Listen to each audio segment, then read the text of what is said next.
यह वीडियो कुशल प्रशिक्षक द्वारा यौगिक षटकर्म की महत्ता को बताने का प्रयास है, अतः बिना किसी कुशल प्रशिक्षक के इसे घर में ना करें।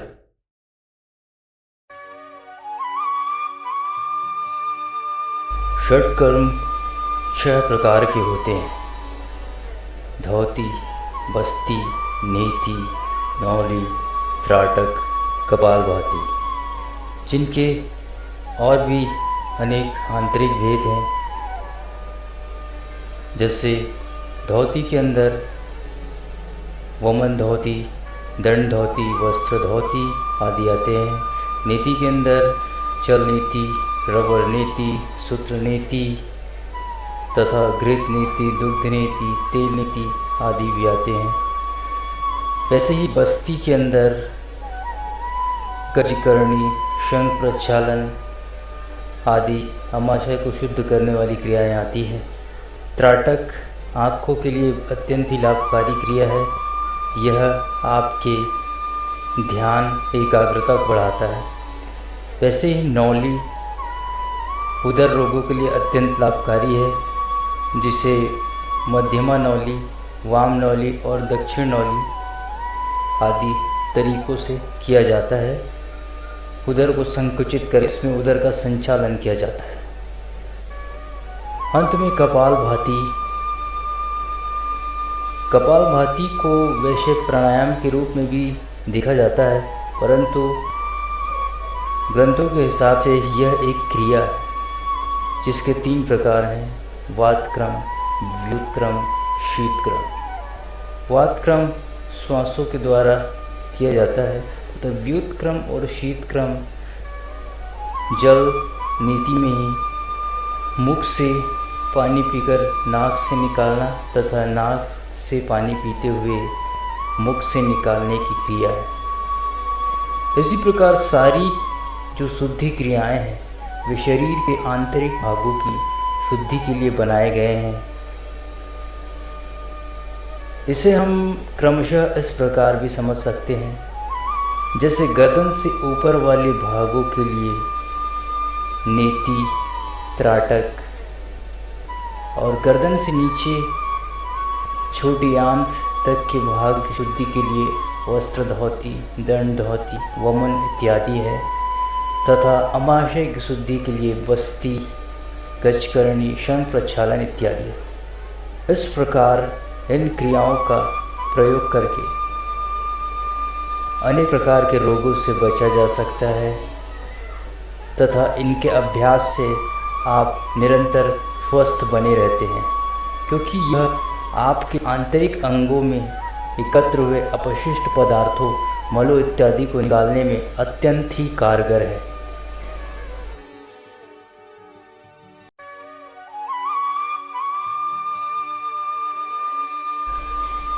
जैसा कि आप देख पा रहे हैं, प्रारंभ में रबर नीति से इस क्रिया का अभ्यास करें।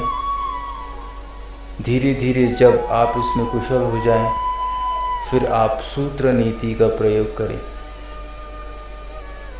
श्वसन प्रणाली को सही करने के लिए ये अत्यंत ही महत्वपूर्ण है। यह आपके नासिका द्वार में एकत्र हुए मलों, अपशिष्ट पदार्थों को बाहर निकालने में सक्षम है।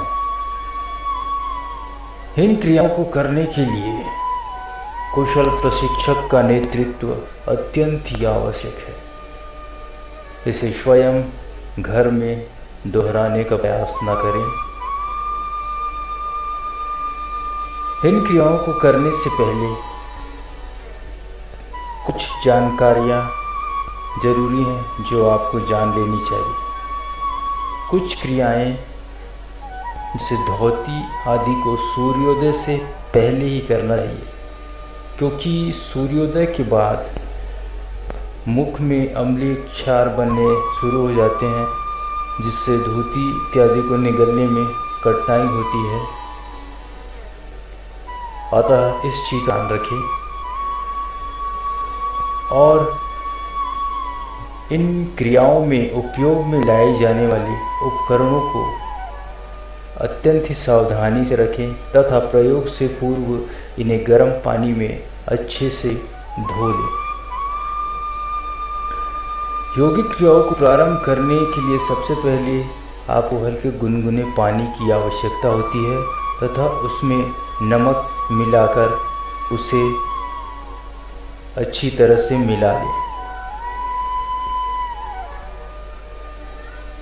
इस क्रिया में आप देख सकते हैं कैसे सूत्र नीति के एक फेरे को एक नासिका द्वार से धीरे धीरे अंदर ले जाते हुए मुख से उसके दूसरे सिरे को खींचते हुए आराम से बाहर निकाले। इन क्रियाओं में कोई जोर जबरदस्ती ना करे, यह अत्यंत ही धैर्यपूर्वक सावधानी पूर्वक करें। शनैः शनैः अभ्यास से आप इसमें कुशल हो जाएंगे तथा इन क्रियाओं में निपुण होकर आप अनेक प्रकार के रोगों के उपचार करने हेतु योग्य हो जाएंगे। रोगियों को तो ये क्रियाएं अत्यंत ही लाभकारी है तथा साधारण जन भी समय अनुसार बीच बीच में इनका अभ्यास करते रहें। इन उपकरणों के प्रयोग के पश्चात इन्हें धो लें, तत्पश्चात पुनः प्रयोग करें। प्रथम बाएं नासिका, फिर दाएं नासिका, दोनों द्वारों पर इन सूत्र नीति रबर नीति का प्रयोग करके शनैः शनैः घर्षण करें, जिससे वहाँ एकत्र हुए कफ इत्यादि आसानी से बाहर आ जाए।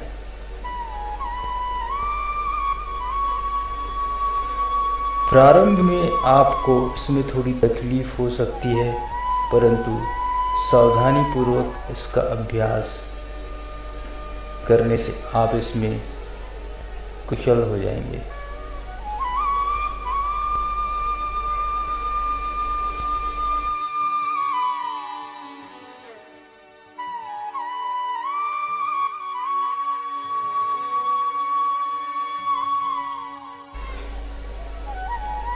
कुंजल क्रिया में यथाशक्ति पानी पीकर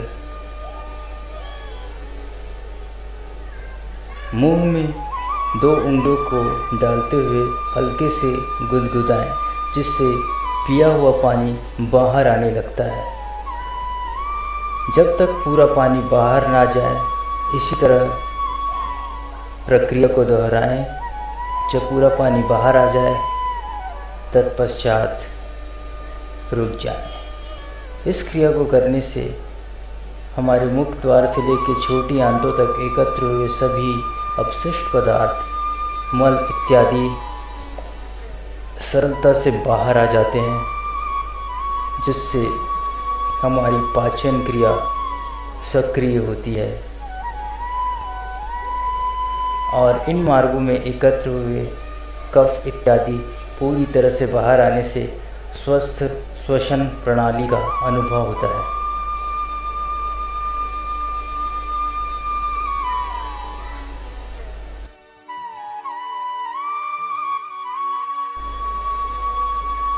वमन धोती के पश्चात देखिए दंड धोती भी अत्यंत ही लाभकारी है। इसमें भी यथाशक्ति पानी पीकर दंड की एक नलिका को एक सिरे को मुंह में डालते हुए उसके द्वारा पानी को बाहर निकाला जाता है। यह दमा इत्यादि रोगों में अत्यंत ही लाभकारी है। इसमें धीरे धीरे उस दंड को अंदर ले जाते हुए पानी को दंड के मार्ग से बाहर निकालें। जबरदस्ती इसमें बिल्कुल न करें, आराम से दीर्घ श्वसन के साथ इसका अभ्यास करें। शनैः शनैः आप इसमें कुशल हो जाएंगे। प्राचीन कालों में तो दंड, रबर आदि उपकरणों के न होने से प्राकृतिक साधनों का प्रयोग, जैसे दंड की जगह नारियल इत्यादि के लताओं को तथा सूत्र के लिए वट वृक्ष या अन्य लताओं का प्रयोग किया जाता था, परंतु आधुनिक काल में अब अनेक सरल उपयुक्त उपकरण आ गए हैं, जिससे आप इनका अभ्यास आसानी से कर सकते हैं। दंड धोती में दंड से पानी निकालने के पश्चात बचे हुए पानी को हल्के से मुख में गुदगुदाते हुए उसे बाहर निकालें। वस्त्र धोती 4 अंगुल की 22 फुट लंबी कॉटन की बनी धोती है, जिसे धीरे धीरे निगलना होता है।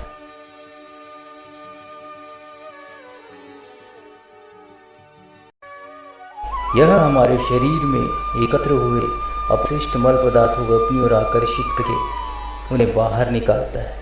यह क्रिया अत्यंत लाभप्रद है। धोती को शनैः शनैः निगलने का प्रयास करें। प्रारंभ में यह कठिन है, परंतु धीरे धीरे इसका अभ्यास आपको कुशल बनाएगा। प्रारंभ में आप धीरे धीरे खाते हुए चले जाएं, जिससे यह आसानी से नीचे चले जाएं। और इस बात का खास ध्यान रखें कि खाते समय 10 से 15 मिनट से ज़्यादा का समय ना लगाएं।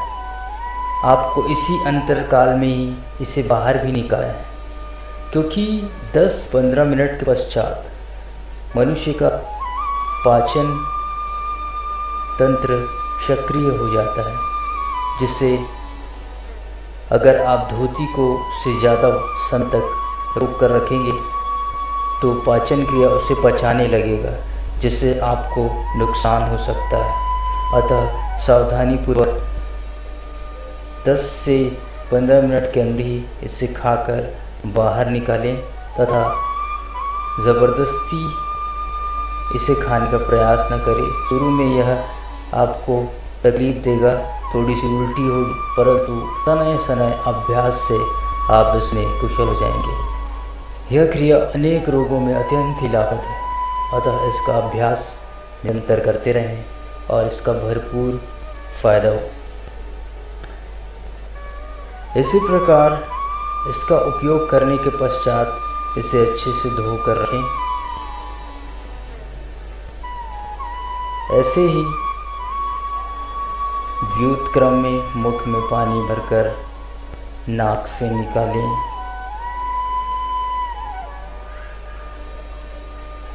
शीतक्रम नाक से पानी पीते हुए मुंह से निकालें। जल नीति में एक नासिका द्वार से पानी डालते हुए दूसरे नासिका द्वार से पानी को निकालें। मुंह को खोल कर रखें। श्वास क्रिया मुंह से लेते रहें। ध्यान रखें पानी अत्यंत गर्म ना हो, हल्का गुनगुना हो तथा उसमें नमक का उपयोग अवश्य करें, क्योंकि नमक पानी शरीर में पाचन योग्य नहीं होता। अतः यदि यह किसी प्रकार से आपके शरीर में ठहर जाए तो वह अन्य स्रोतों से बाहर निकल जाता है। इसीलिए नमक पानी, हल्के गुनगुने पानी का प्रयोग किया जाता है। इन क्रियाओं का अभ्यास आप चाहे तो एक एक करके भी कर सकते हैं, और यदि आप इसमें कुशल हैं तो सभी क्रियाओं को एक साथ भी दोहरा सकते हैं। इन क्रियाओं को रोगी होने पर उसके आधार पर करना चाहिए, जिससे इन रोगों से मुक्त हो जा सके तथा साधारण जन भी इनका अभ्यास समयानुसार करते रहें। इन क्रियाओं के अत्यंत ही लाभ हैं।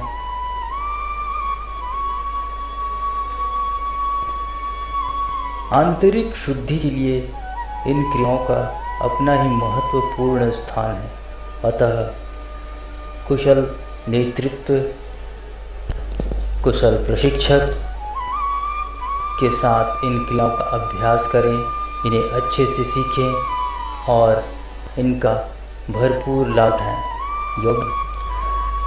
इन क्रियाओं को करने के पश्चात अंत में सभी उपकरणों को अच्छे से धो लें तथा उन्हें सुव्यवस्थित ढंग से रखें, और अंत में प्राणायाम अवश्य करें, जिससे नीति करते समय जल के कुछ हिस्से हमारे आंतरिक अंगों में रह जाते हैं, जिसे प्राणायाम के द्वारा, जिससे कपालभाति, भस्त्रिका आदि करके आप बाहर निकाल सकते हैं। इन षट कर्मों को करने के पश्चात आपको अत्यंत ही आनंद की अनुभूति होती है, खुलकर भूख लगती है, आपकी श्वसन प्रक्रिया अत्यंत ही कुशल हो जाती है और आप अनेक रोगों से बच सकते हैं तथा जो रोगी हैं वो भी इनका भरपूर लाभ उठा सकते हैं। अतः अत्यंत ही सावधानी के साथ इनका अभ्यास करें और यौगिक क्रिया में निपुण होकर अपने जीवन को, अपने शरीर को स्वस्थ बनाएं। धन्यवाद।